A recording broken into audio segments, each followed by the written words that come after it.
The Garuda Purana is one of 18 Mahapur of texts in Hinduism. It is a part of 1-2 Vaishnavism literature corpus, primarily centering around Hindu god Vishnu. Composed in Sanskrit and also available in various languages, Garuda Purana is a Vaishnava Purana and is one of the 18 Puranas of the texts called Smriti. It contains 19,000 shlokas. It is depicted as the conversation between the Garuda and Lord Vishnu. The first part of the Purana is called the Purvakanda and the second part is called the Uttarakanda. The Garuda Purana asserts that the highest and most imperative religious duty is to introspect into one's own soul, seeking self-communion. According to Hindu beliefs, Garuda is the king of birds and the vehicle of Lord Vishnu. Garuda questions and answers to Lord Vishnu have been compiled in this Garuda Purana. In Sanatana Dharma, there is a law to listen to Garuda Purana after death. Garuda Purana, it clearly stated it no harm to read at any time. So there is nothing wrong to read. Actually, punishment in Garud Puran is too strict, so it is not easy to digest/accept most people because of sin they did. They try to run away or avoid the fact by saying it's harmful to read. Sanatana Hinduism has a provision of hearing after death. According to Garuda Purana, when a man is about to die, he tries to speak but is unable to speak. In some time, his power of speaking, hearing, etc. is lost. At that time, a soul comes out of the body equal to the thumb, which is carried by Yamdut to Yamlok. Now the original text of Garuda Purana begins after praying to the Lord Ganesha, and Almighty God Vishnu Bhagwan, in Namia, the field of the sleepless ones. The sages, Saunaka and others, performed sacrifices for thousands of years to attain the heaven world. Those sages once, in the morning, having offered oblations to the sacrificial fire, respectfully asked this of the revered Suddha sitting there. The sages said, "The happiness-giving path of the shining ones has been described by you. We now wish to hear about the fear-inspiring way of Yama, also of the miseries of the world of change, too, and the means of destroying its pains. Please tell us correctly about the afflictions of this world and the other." Suddha said, "Listen then. I am willing to describe the way of Yama, very difficult to tread, happiness-giving, to the virtuously inclined, misery-giving to the sinful. As it was declared to Vainadaya 3 by the blessed Vayu, when asked, just so will I relate it, to remove your difficulties. Once, when the blessed Hari, the teacher, was sitting at ease in Vaikwa, the son of Vinata, 3 having bowed reverently, inquired. Garuda said, "The path of devotion, of many forms, has been described to me by you, and also, O Shining One, has been told the highest goal of the devotees. Now I wish to hear about the fearsome way of Yama, along which is the traveling, it is revealed, of those who turn away from devotion to thee. The name of the Lord is easily pronounced, and the tongue is under control. Fie, fie upon the wretched men who nevertheless go to hell. Tell me, then, O Lord, to what condition the sinful come, and in what way they obtain the miseries of the way of Yama." The blessed Lord said, "Listen, O Lord of birds, and I will describe the way of Yama, terrible even to hear about, by which those who are sinful go in hell.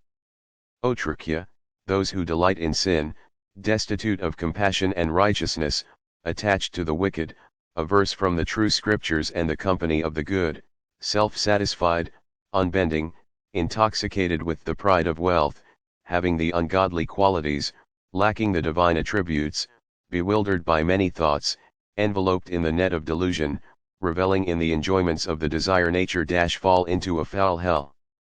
Those men who are intent upon wisdom go to the highest goal, the sinfully inclined go miserably to the torments of Yama. Listen how the misery of this world accrues to the sinful, then how they, having passed through death, meet with torments. Having experienced the good or the bad actions, in accordance with his former earning - then, as the result of his one actions, some disease arises. Powerful death, unexpectedly, like a serpent, approaches him stricken with bodily and mental pain, yet anxiously hoping to live. Not yet tired of life, being cared for by his dependents, with his body deformed through old age, nearing death, in the house, he remains, like a house dog, eating what is ungraciously placed before him, diseased, with failing digestion, eating little, moving little, with eyes turned up through loss of vitality, with tubes obstructed by phlegm, exhausted by coughing and difficult breathing, with the death rattle in his throat, lying encircled by his sorrowing relatives, though being spoken to, he does not answer, being caught in the noose of death. In this condition, with mind busy with the support of his family, with senses unconquered, swooning with intense pain, he dies amidst his weeping relatives. In this last moment, O Trikya, a divine vision arises. All the worlds appear as one. And he does not attempt to say anything.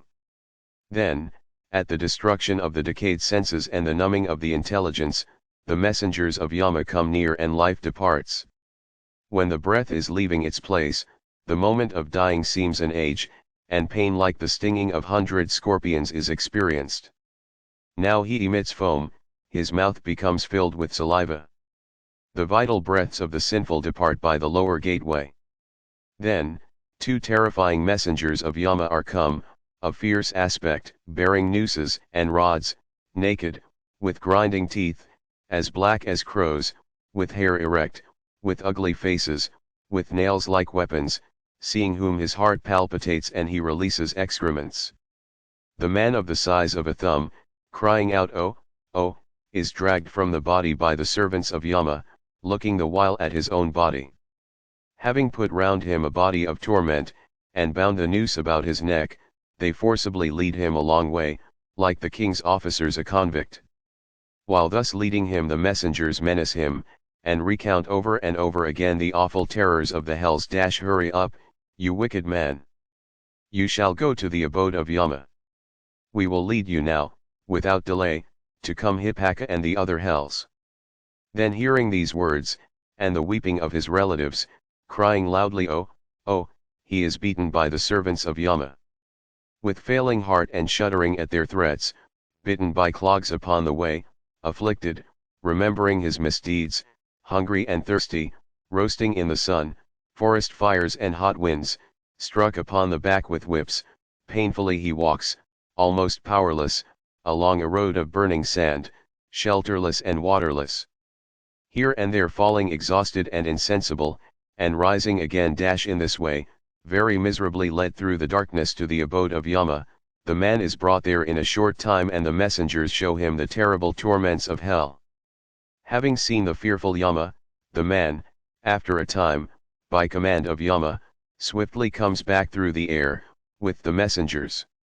Having returned, bound by his past tendencies, desiring the body but held back with a noose by the followers of Yama, tortured by hunger and thirst, he weeps. He obtains the rice balls given by his offspring, and the gifts made during the time of his illness. Nevertheless, O Trikya, the sinful denier does not obtain gratification. The Shraddha, won the gifts, and the handsful of water, for the sinful, do not uplift. Although they eat the rice ball offering, still they are tortured with hunger. Those who are in the departed condition, deprived of the rice ball offering, wander about in great misery, in an uninhabited forest, until the end of the age. 46 Karma not experienced does not die away even in thousands of millions of ages. The being who has not experienced the torment certainly does not obtain the human form. Hence, O twice born, one for 10 days the sun should offer rice balls. Every day these are divided into 4 portions, O best of birds. 2 portions give nourishment to the 5 elements of the body, the third goes to the messengers of Yama, he lives upon the 4th. For 9 days and nights the departed obtains rice balls, and on the 10th day the being, with fully formed body, acquires strength. The old body being cremated, a new one is formed by these offerings, O bird. The man, the size of a hand, cubit, by this experiences good and evil on the way. By the rice ball of the first day the head is formed, the neck and shoulders by the second, by the third the heart forms, by the fourth the back forms, and by the 5th the navel, by the 6th the hips and secret parts, by the 7th the thigh forms, likewise next the knees and feet by 2, on the 10th day hunger and thirst. dwelling in the body formed by the rice balls, very hungry and pained with thirst, on both the 11th and 12th days the departed eats. On the 13th day the departed, bound by the servants of Yama, walks alone along the road like a captured monkey. The extent of the way of Yama measures 86,000 yojanas, one without Vedara, O bird. 247 yojanas each day the departed travels, going by day and night. Having passed successively through these 16 cities on the way, the sinful man goes to the place of the king of righteousness 2 Samya, 3 Sarapura, 4 Nagendrabhavana, 5 Gandharv, 6 Shilagama, 7 Krunka, 8 Krurapura, 9 Vishitrabhavana, 10 Bahuwapada, 11 Dukata, 12 Nanakrandapura, 13 Sutaptabhawana, 14 Radra, 15 Payovarshana, 16 Shidadhaya, 17 Bahubhiti 18 before the city of Yama, the abode of righteousness held by the nooses of Yama, the sinful, crying out oh, having left his own house, goes on the way to the city of Yama. Chapter 2. An account of the way of Yama. Garuda said, what is the path of misery in the world of Yama like? Tell me, O Kesava, in what way the sinful go there? The blessed Lord said, I will tell you about the way of Yama, bestowing great misery. Although you are my devotee, when you have heard it you will become agitated. There is no shade of trees there, in which a man may take rest, and on this road there is none of the foods by which he may support life. No water is to be seen anywhere that he, extremely thirsty, may drink. 12 suns blaze, O bird, as though at the end of a pralaya. There the sinful soul goes along pierced by cold winds, in one place torn by thorns, in another stung by very venomous serpents. The sinful in one place is bitten by ferocious lions, tigers, and dogs, in another stung by scorpions, in another burnt by fire. In one place there is a very terrible forest of sword-like leaves, which is recorded as 2,000 yojanas in length and breadth, infested with crows, owls, hawks, vultures, bees, mosquitoes, and having forest fires by whose leaves he is pierced and torn. In one place he falls into a hidden well, in another from a lofty mountain, in another he treads on razor edges and on spear points. In one place he stumbles in the awful black darkness and falls into water, in another in mud abounding in leeches, in another in hot slime. In one place is a plain of hot sand, made of smelted copper, in another a mound of embers, in another a great cloud of smoke. In some places are showers of charcoal, showers of stones and thunderbolts, showers of blood, showers of weapons, showers of boiling water, and showers of caustic mud. In one place are deep chasms, in others bills to climb and valleys to descend. In one place there is pitch darkness, in another rocks difficult to climb over, in others lakes filled with pus and blood, and with excrement. In the midst of the way flows the terribly horrible Vedara river, which when seen inspires misery, of which even an account arouses fear. Extending 100 yojanas, a flow of pus and blood, impassable, with heaps of bones on the banks, with mud of flesh and blood, unfordable, impassable for the sinful, obstructed with hairy moss, filled with huge crocodiles, and crowded with hundreds of dreadful birds. When it sees the sinful approaching, this river, overspread with flames and smoke, seethes, O Tarkshya, like butter in the frying pan, covered all over with dreadful throngs of insects with piercing stings, infested with huge vultures and crows with adamantine beaks, filled with porpoises, with crocodiles, with leeches, fishes, and turtles, and with other flesh-eating water animals. Very sinful people, fallen into the flood, cry, O brother, O son, O father. Again and again wailing. Hungry and thirsty the sinful drink the blood, it is said. That river, flowing with blood, carrying much foam, very dreadful, with powerful roaring, difficult to see into, fear-inspiring at the very sight of it the sinful swoon away. Covered with many scorpions, and with black snakes of those who have fallen into the midst of this, there is no rescuer whatever. By hundreds of thousands of whirlpools the sinful descend to the lower region. They stay for a moment in the lower region, after the moment rising again. O bird, this river was created only that the sinful should fall into it. It is difficult to cross and gives great misery, and its opposite cannot be seen. Thus along the way of Yama, of many kinds of pain, giving extreme misery, go the sinful, crying and weeping and laden with misery. Bound by the noose, some of them being dragged by hooks, and pierced from behind with points of weapons, the sinful are led on. Others are drawn along by a noose through the end of the nose, and also by nooses through the ears. Others, by the nooses of death being dragged along, are pecked by crows. Some go on the way neck, arms, feet, and back bound with chains, bearing many loads of iron, and being beaten with hammers by the awful messengers of Yama, vomiting blood from the mouth, which then they eat again, bewailing their own karmas. These beings, becoming exhausted, full of very great misery, go on towards the mansion of Yama. And the stupid, thus going on the way, calling on son and grandson, incessantly crying out, "Oh, oh, repents." By great meritorious effort birth as a human being is gained. Having obtained that, I did not do my duty. Also, whatever have I done? I made no gifts, no offerings to the fire, performed no penances, did not worship the deities, did not perform service at a place of pilgrimage as prescribed. O dweller in the body, make reparation for whatever you have done. I did not duly honor the assemblies of Brahmas, did not visit the holy river one, did not wait upon good men, never performed any benevolent acts. O dweller in the body, make reparation for whatever you have done. Alas, I did not excavate tanks in waterless places, either for the benefit of men or for the sake of animals and binds, did not even a little for the support of cows and Brahmins. O dweller in the body, make reparation for whatever you leave done.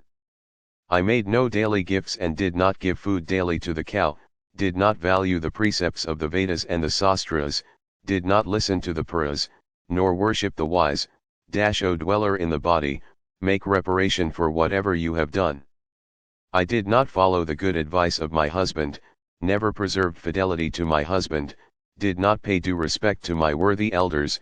O dweller in the body, make reparation for whatever you have done.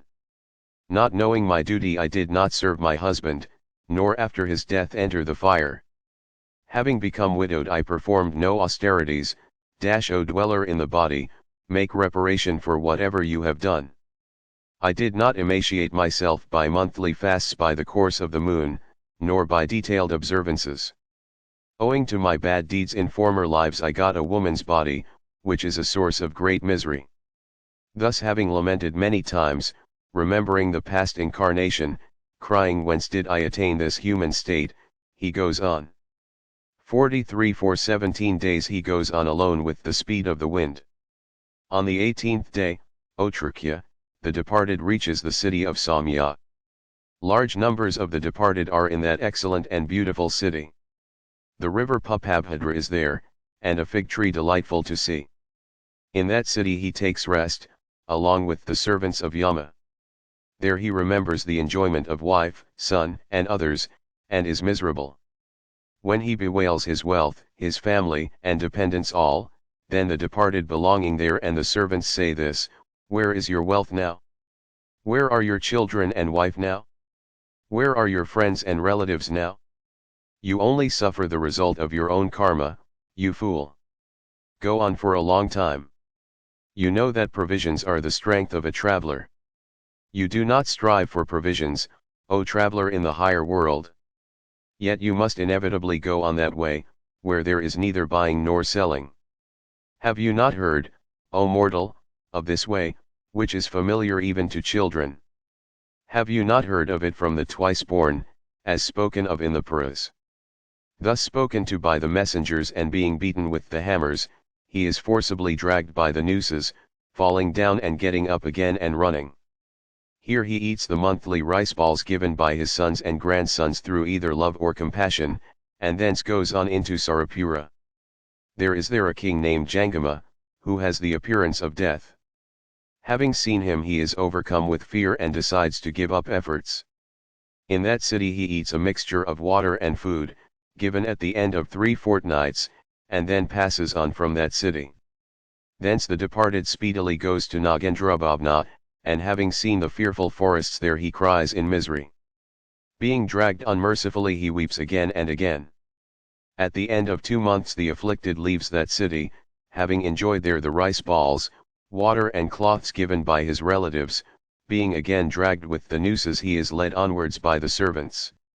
Upon the coming of the 3rd month, having arrived at the city of the Gandharvs, and there having eaten the rice balls offered in the 3rd month he moves on. And in the 4th month reaches Salagama city, there stones rain down copiously upon the departed. Having eaten the rice balls of the 4th month he becomes somewhat happy. In the 5th month the departed goes thence to the city of Krunka.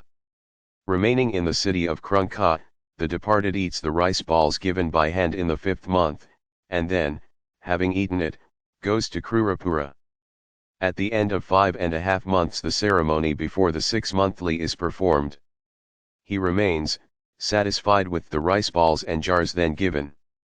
Having stayed, trembling and very miserable, for a time, and having left that city, threatened by the servants of Yama, he goes to Chitrabhavna, over which kingdom rules a king named Vishitra, who is the younger brother of Yama. When he sees his huge form he runs away in fear. Then having come before him some fishermen say, "We have arrived, bringing a boat for you who desire to cross the great Vaidara river if your merits are sufficient." It is said by the sages, who see the truth, that Vitarana is a gift, and this is called Vaidara because it is crossed over by that. If you have made the gift of a cow, then the boat will come to you, otherwise not. Having heard their words, "O heavens," he exclaims.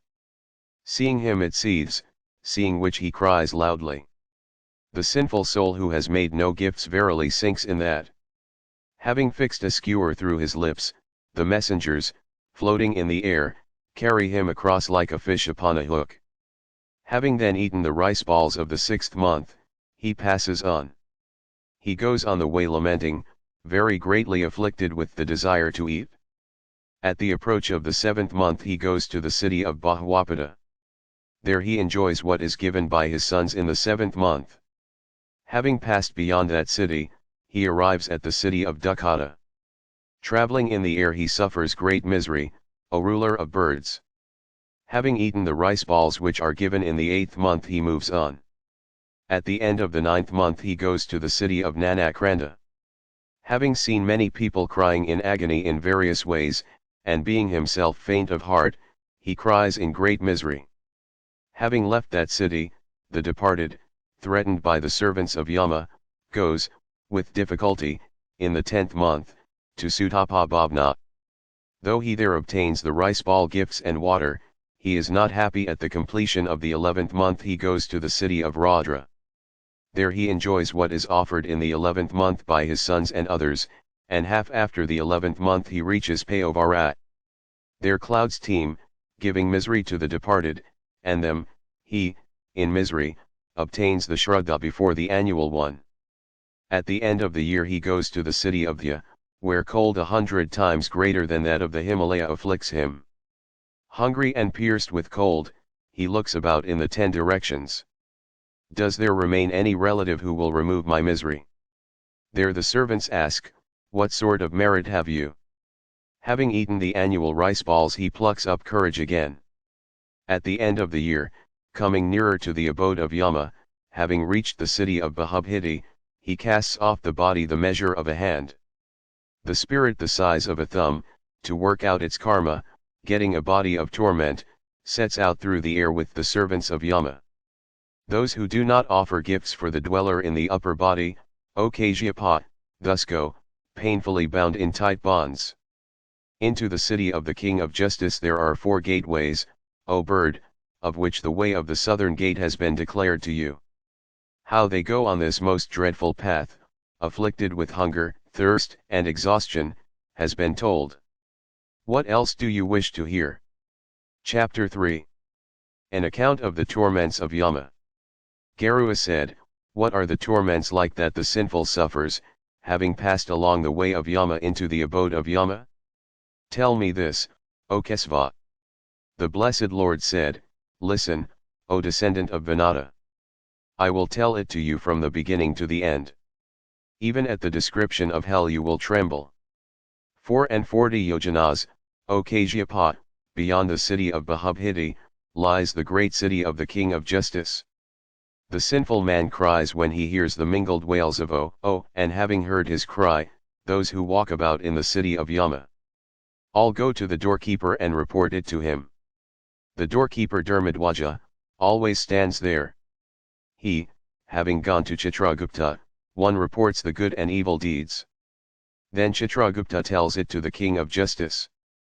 The men who are deniers, O Tarkshya, and always delight in great sin, these are all, as is proper, well known to the King of Justice. Nevertheless, he asks Chitragupta about their sins. Chitragupta, although he is all-knowing, inquires of the Ravas one.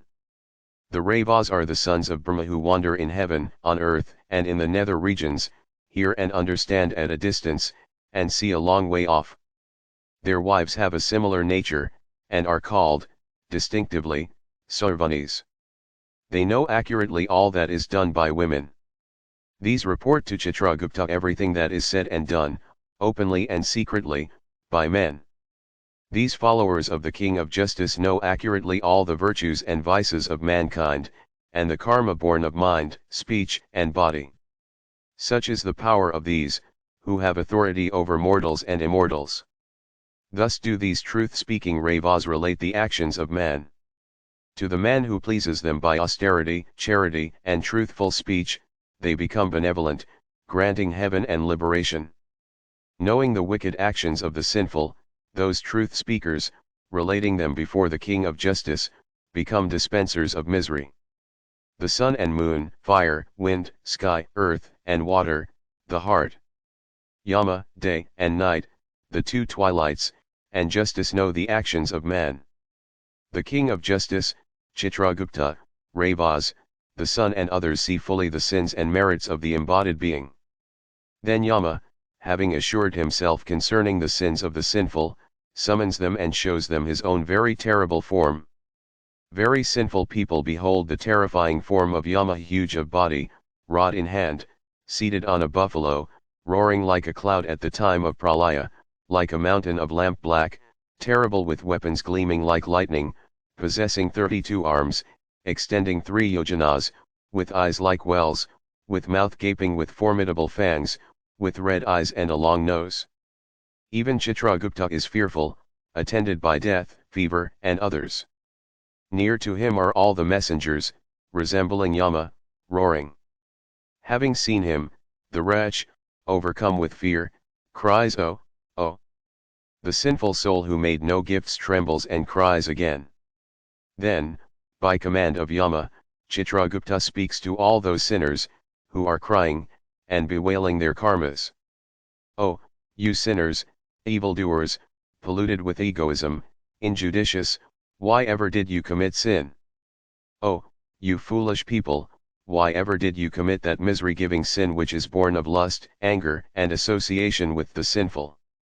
Hitherto you have committed sins with great delight, and thereby are now destined for torment. It is no use turning your faces away. The sinful actions done by you are very many, and those sins are the cause of unavoidable misery. It is known that Yama deals equally with the fool and the learned, the beggar and the wealthy, the strong and the weak." Hearing these words of Chitragupta, the sinful then grieve over their karmas, and remain silent and motionless. The King of Justice, seeing them standing motionless like thieves, has fitting punishment ordered for the sinful. Then the cruel messengers, having beaten them, say, "Go along, you sinner, to the very dreadful terrifying hells." The messengers, Prachat, Chakawan and others, executors of the sentences of Yama, having bound them with one noose, lead them towards the hells. There is one big tree there, glowing like a blazing fire. It covers 5 yojanas and is 1 yojana in height. Having bound them on the tree by chains, head downwards, they beat them. They, for whom there is no rescuer, cry, "Burning there!" Many sinful ones are hung on that silk cotton tree, exhausted by hunger and thirst, and beaten by the messengers of Yama. Oh, forgive my faults with suppliant hands, those most sinful people, helpless, implore the messengers. Again and again they are forcibly struck, by the messengers, with metal rods, with hammers, with iron clubs, with spears, with maces and with big pestles. Thus beaten they become still, swooning away. Then, seeing them quiet, the servants address them thus: "Oh, you sinners, you evildoers, why ever did you commit such wicked deeds? You did not even make the easy water and food offerings at all. You did not give even halt a mouthful of food to the dog or the crows, nor honor your guests, nor make the water offering to the forefathers. You did not meditate well upon Yama and Chitragupta, nor repeat their mantra, along with which torment cannot exist. You never visited any places of pilgrimage, nor worshipped the deities. Though living as a householder you did not even express compassion. You did not do any acts of service. Suffer the fruits of your own sin. Because you are devoid of righteousness you deserve to be beaten. Forgiveness of faults is done by the Lord Hari One Iswara. We only punish miscreants, as we are ordered." Thus having spoken the messengers heat them mercilessly, and on account of the beating they fall down like glowing charcoal. In falling their limbs are cut by the sharp leaves, and they cry, "Fallen down and bitten by dogs." Then the mouths of those who are crying are filled with dust by the messengers, and, being bound with various nooses some are beaten with hammers. Some of the sinful are cut with saws, like firewood, and others thrown flat on the ground, are chopped into pieces with axes. Some, their bodies half buried in a pit, are pierced in the head with arrows. Others, fixed in the middle of a machine, are squeezed like sugar cane. Some are surrounded closely with blazing charcoal, enwrapped with torches, and smelted like a lump of ore. Some are plunged into heated butter, and others into heated oil, and like a cake thrown into the frying pan they are turned about. Some are thrown in the way, in front of huge maddened elephants, and some with hands and feet bound are placed head downwards. Some are thrown into wells, some are hurled from heights, others plunged into pits full of worms, are eaten away by them. By the hard beaks of huge flesh-eating crows and vultures they are pecked in the head, eyes, and faces. Others clamour, give up my wealth, which you owe me. In the world of Yama I see my wealth being enjoyed by you." Thus disputing, the sinful, in the hell region, are given pieces of flesh torn off with pincers by the messengers. Thus quarreling, they are taken hold of by the messengers, by order of Yama, and thrown into the dreadful hells, Tamisra, and others. Hells full of great misery are there near to the tree in which there is great misery indescribable in words. There are 84 locks of hells, O bird, the midst of which are 21 most dreadful of the dreadful. Tamisra, 1 Luaku, 2 Mahararavasalmali, 3 Rorava, 4 Kumala, 5 Kalasutrika, 6 Timotika, 7 Sakta, 8 Lohitata, 9 Savya, 10 Sampratapana, 11 Mahaniraya, 12 Kaka, 13 Ulu, 14 Sanjivana, 15 Mahapathan, 16 Avichi, 17 Andhatamisra, 18 Kumhipaka, 19 Sampratapana, 20 Antapana, 21 in all 21, all formed of various afflictions and diseases of different classes, the various fruits of sin, and inhabited by multitudes of servants. The sinful fools, devoid of righteousness, who have fallen into these, experience there, until the end of the age, the various torments of hell. Men and women suffer the torments of Tamisra, Andhatamisra, Rorava and other hells, which are produced by secret association. Thus he who was holding a family or gratifying his belly, having given up both, and being departed, obtains appropriate fruit. Having cast off his body, which was nourished at the expense of other creatures, he goes alone to hell, provisioned with the opposite of happiness. The man experiences in a foul hell what is ordained by his fate, like an invalid who has been robbed of his wealth, the support of his family.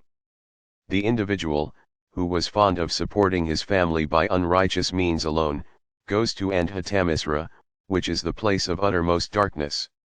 Having experienced in due order the torments below, he comes here again, purified. Chapter 4. An account of the kinds of sins which lead to hell. Garuda said, "For what sins do they go on that great way? Why do they fall into the Vedara? Why do they go to hell? Tell me this, O Kesava." The blessed Lord said, "Those who always delight in wrong deeds, who turn away from good deeds, go from hell to hell, from misery to misery, from fear to fear. The righteous go into the city of the King of Justice by 3 gateways, but the sinful go into it only by the road of the southern gate. The Vedara river is only on this very miserable way. I will tell you who the sinners are who go by it. Slayers of Brahmas, drinkers of intoxicants, slayers of infanticides, murderers of women, destroyers of the embryo, and those who commit secret sins, those who steal the wealth of the teacher, the property of the temple or of the twice-born, those who take away the possessions of women, and those who steal the possessions of children, those who do not repay their debts, those who misappropriate deposits, those who betray confidence, and those who kill with poisonous foods, those who seize upon the fault and depreciate the merit, who are jealous of those who have merit, who are attached to the wicked, who are foolish, who turn away from the company of the good, those who despise places of pilgrimage, good men, good actions, teachers and shining ones, those who disparage the Puras, the Vedas, the MMA with Macron SA with Macron, the Nyaya and the Vedanta, those who are elated at seeing the miserable, who try to make the happy wretched, who speak evil words, and are always evil-minded, those who do not listen to good counsel nor even to the word of the sastras, who are self-satisfied, who are unbending, who are foolish, who thinks themselves learned, these, and many others, very sinful, devoid of righteousness, certainly go on the way of Yama, weeping day and night. Beaten by the messengers of Yama, they go towards the Vedara. I will tell you what sinners fall into it. Those who dishonor their mothers, fathers, teachers, and preceptors and the reverend these men sink in it. Those who wickedly abandon their wives, faithful, of good qualities, of noble birth, and modest, fall into the Vedara. Those who ascribe evil to the good, possessed of thousands of merits, and treat them disrespectfully, fall into the Vedara. Who does not fulfill promises made to Brahmas, and who, having called them, says, "There is nothing for you," of these two the stay is continued.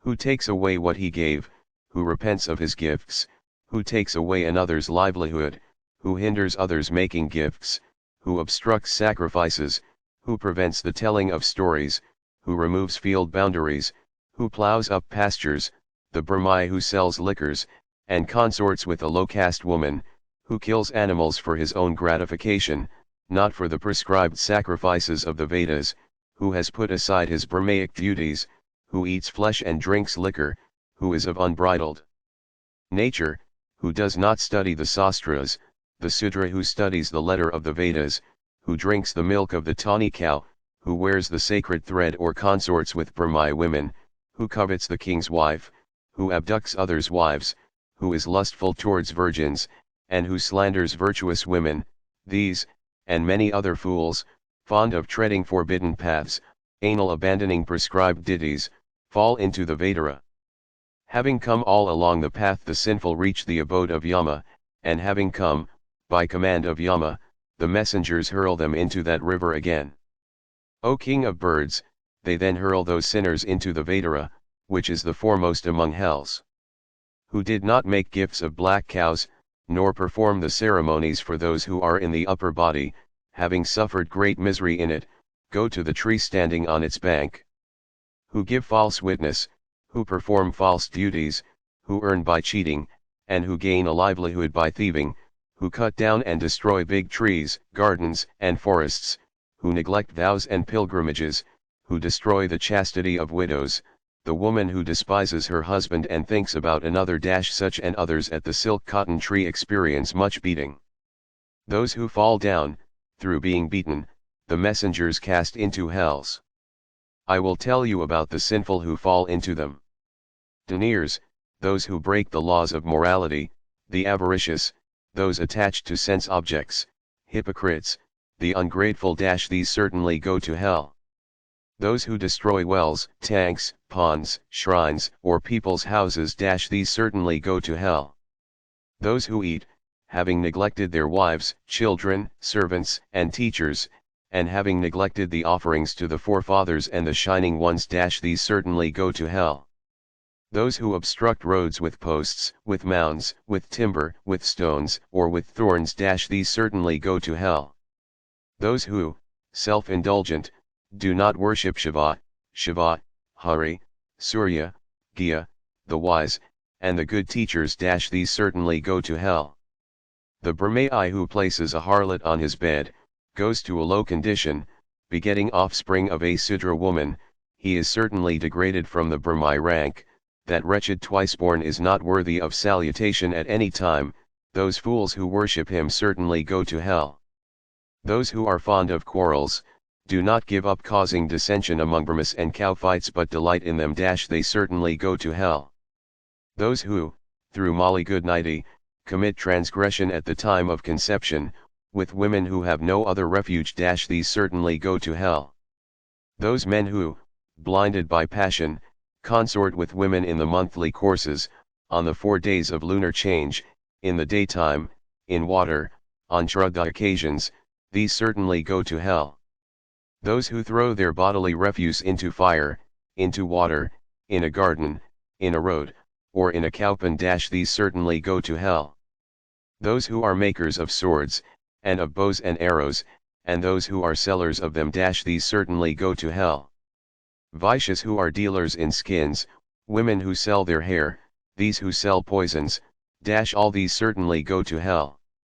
Those who do not compassionate the helpless, who hate the good, who punish the guiltless, these certainly go to hell. Those who do not feed the Brahma guests, who have come full of hope to the house, even though food is cooked, these certainly go to hell.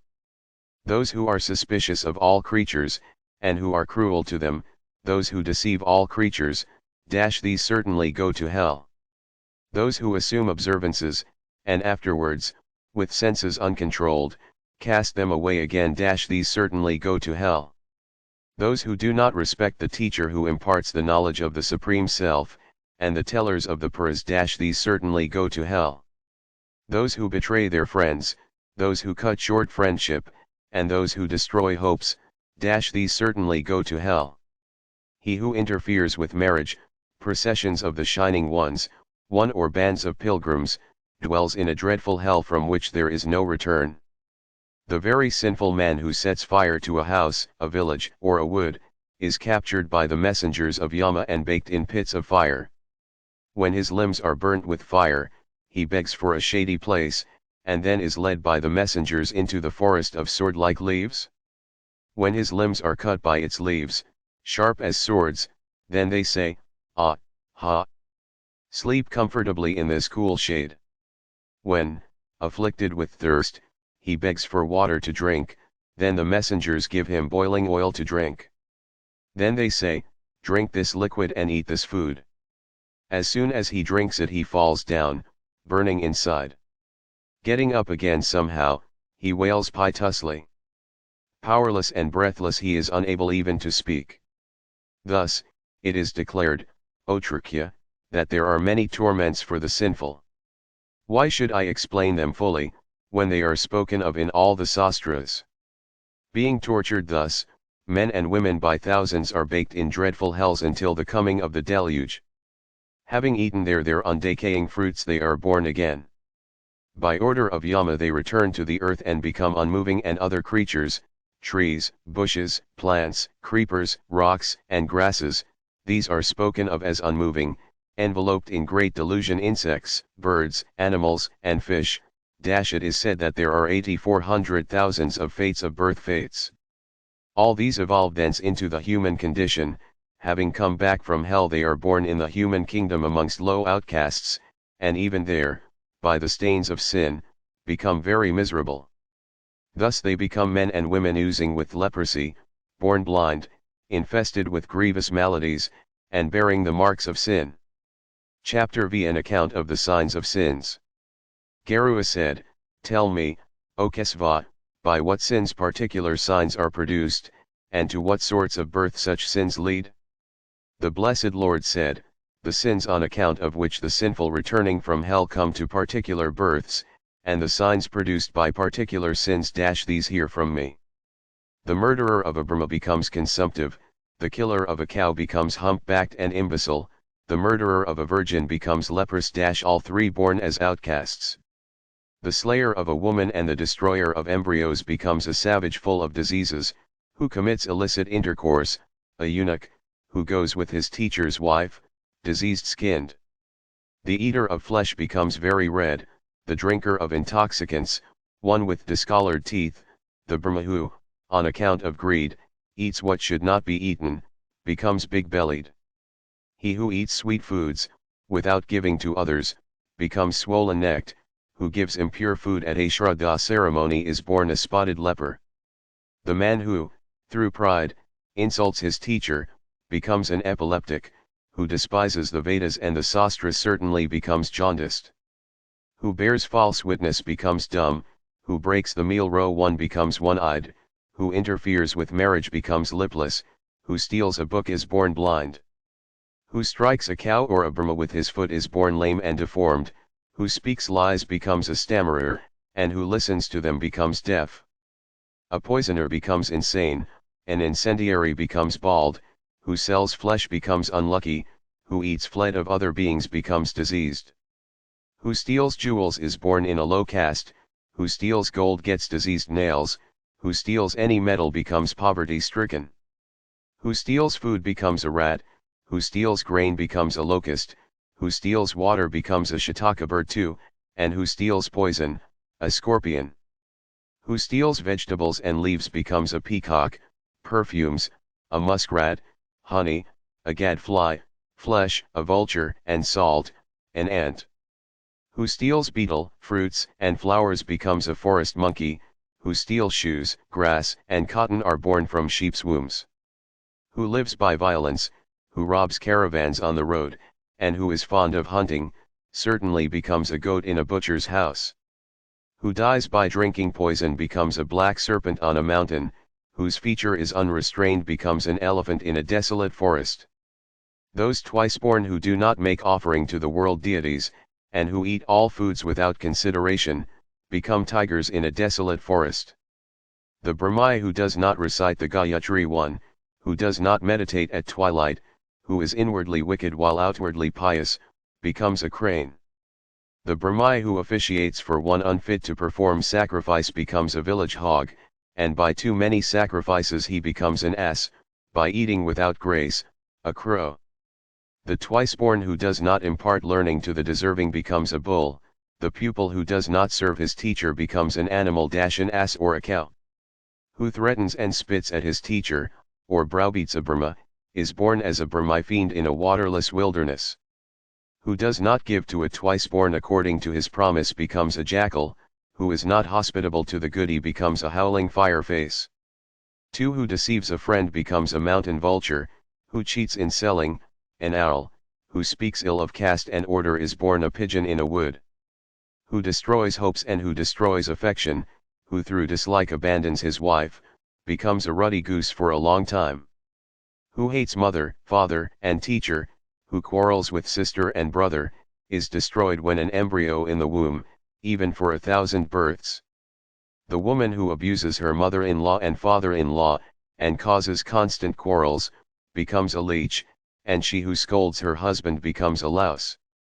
Who, abandoning her own husband, runs after another man, becomes a flying fox, a house lizard, or a kind of female serpent. He who cuts off his lineage, by embracing a woman of his own family, having become a hyena and a porcupine, is born from the womb of a bear. The lustful man who goes with a female ascetic becomes a desert fiend, who consorts with an immature girl becomes a huge snake in a wood. Who covets his teacher's wife, becomes a chameleon, who goes with the king's wife becomes corrupt, and with his friend's wife, a donkey.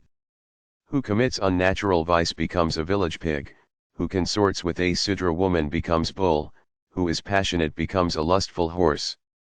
Who feeds upon the 11th day offerings to the dead is born a dog. The Devalaka is born from the womb of a hen. The wretch among twice born who worships the deities for the sake of wealth is called a Devalaka and is unfit to offer oblations to ale deities and forefathers. Those who are very sinful, having passed through dreadful hells produced by their great sins, are born here upon the exhaustion of their karma. The murderer of a Brahma goes into the womb of an ass, a camel, and a she-buffalo. A drinker of intoxicants enters the wombs of a wolf, a dog, and a jackal. The stealer of gold attains the condition of a worm, an insect and a bird. Who goes with his teacher's wife, goes to the condition of grass, bushes, and plants. Who steals another's wife, who misappropriates deposits, who robs a Brahmi, is born as a Brahmi fiend. The Brahmi's possessions acquired by deception, enjoyed even in friendship, afflict the family even for 7 generations. And by forcible robbery even as long as the moon and stars exist, a man may digest even iron filings, powdered stone, and poison, but where is the person in the 3 worlds who can digest a Brahmi's wealth? Chariots and troops supported by the wealth of a Brahmi crumble away in battle like artificial river banks of sand. By appropriating temple property, by taking a Brahmi's possessions, and by neglecting Brahmas, families become broken up. He is called a neglector who, instead of making a gift to one who is well read in the Vedas and Sastras and has resorted to him, gives it to some other, but it is no neglect if the Brahmi is without Veda knowledge. It would be like offering to ashes instead of to the blazing fire nearby. Having neglected, Otrikya, and having experienced the results in the successive hells, he is born blind and in poverty, becoming not a giver but a beggar. Who takes away a plot of land, which was given by himself for another, is born for 60,000 years as a worm in excrement. The sinner who takes back by force what has been given by himself, goes into hell until the coming of the deluge. Having given the means of subsistence and a piece of land, he should then protect it firmly. Who does not protect, but robs, is born as a lame dog. Who gives the means of support to Brahmas obtains fruit equal to that of a lock of cows, who robs Brahmas of their means of support becomes an ape, a dog, and a monkey. These and other signs and births, O Lord of birds, are seen to be the karma of the embodied, made by themselves in this world. Thus the makers of bad karma, having experienced the tortures mf hell, are born with the residues of their sins, in these stated forms. Then, obtaining for thousands of lives the bodies of animals, they suffer from carrying burdens and other miseries. Having experienced as a bird the misery of cold, rain and heat, he afterwards reaches the human state, when the good and evil are balanced. Man and woman having come together, he becomes an embryo in due course. Having suffered the miseries from conception onwards to death, he again dies. Birth and death are the lot of all embodied beings, thus turns the will in the 4 kingdoms of beings. As the wheel of time turns, so mortals revolve by my magic. They revolve at one time of earth, at another in hell, held fast by the noose of karma. He who does not make gifts becomes poverty-stricken, and through poverty he commits sin. By the force of sin he goes to hell, and is again born in poverty and again becomes sinful. Karma which has been made, whether good or evil, must inevitably be suffered. Karma not suffered does not fade away even in tens of millions of ages.